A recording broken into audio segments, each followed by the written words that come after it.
Salut, nous sommes le jour 2, il est 6h15 du matin. Je me suis levé tôt pour prendre une bonne douche bien fraîche avant que la chaleur commence. Donc je suis bien arrivé en Italie. Qu'est-ce qui s'est passé hier? J'ai pas suivi la planification, j'ai pas fait attention aux paramètres de mon téléphone, et j'ai voulu charger à 100% hors d'un domicile et complètement sans temps masqué. Voilà, donc que dire de plus que ça a été pas une galère mais une source de stress. Voilà, une source de stress plus qu'autre chose. J'ai pas écouté le planificateur, il me faisait arriver à céréales avec 10%.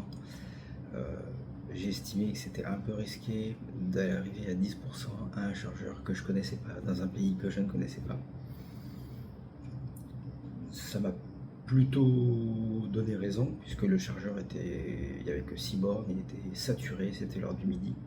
Donc je me suis arrêté avant, donc j'ai fait une charge supplémentaire avant, pour faire un petit complément et arriver avec de la marge à Unity Serial, au cas où il faut que je me charge, il aurait fallu que je me charge plus loin.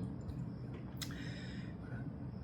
Deuxième problème, j'ai pas fait attention aux paramètres de mon téléphone qui n'avaient pas les données activées, donc j'avais pas fait attention que depuis que j'avais passé la frontière italienne, et ben j'avais pas internet.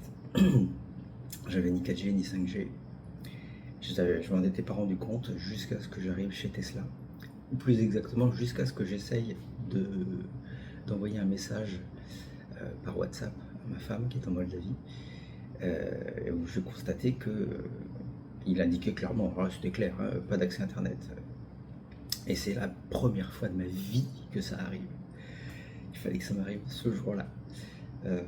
Voilà, donc je peux vous assurer que par 39 degrés sur un pauvre parking de Tesla un dimanche, vous vous sentez seul si vous n'avez pas internet. Vous vous sentez vraiment seul, surtout quand vous vous dites que tout ce qui vous attend après va nécessiter une connexion internet. Je me voyais être obligé de rentrer à la maison. Bref, voilà, deuxième écueil, toujours vérifier les paramètres de son téléphone. C'est un téléphone que j'ai reçu, c'est un S25 que j'ai reçu il y a quelques jours, et je le maîtrise pas encore, et j'ai pas le souvenir sur mes autres téléphones, bon j'en achète pas tous les ans quoi, mais j'ai pas le souvenir sur mes téléphones d'avoir eu à activer le paramètre, bon, peu importe. Et puis troisième écueil, sans en être un, ici en Italie, je peux pas charger à domicile. Bon, j'ai pas posé la question, mais c'est compliqué, c'est une chambre d'hôte, le parking est loin de... Il y a une espèce de cour intérieure, on peut pas arriver jusqu'au bâtiment avec la voiture.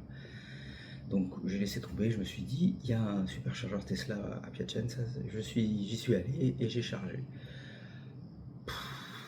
C'est horrible. C'est horrible. Superchargeur glauque dans une pauvre zone industrielle. J'étais entouré de routiers.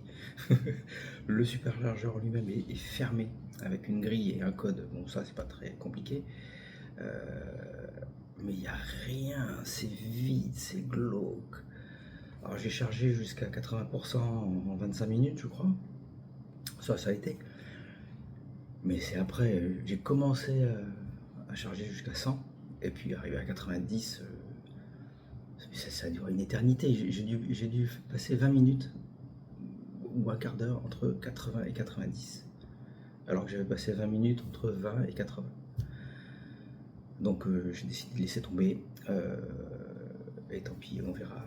De toute façon, les autres arrêts, donc à Budapest tout à l'heure, ce soir, il y a à l'hôtel Ibis, il y a des bornes de recharge, bon, en espérant que j'arrive pas trop tard et que je puisse me charger pour la nuit. Voilà. Donc mon périple continue, jour 2. Allez, ciao.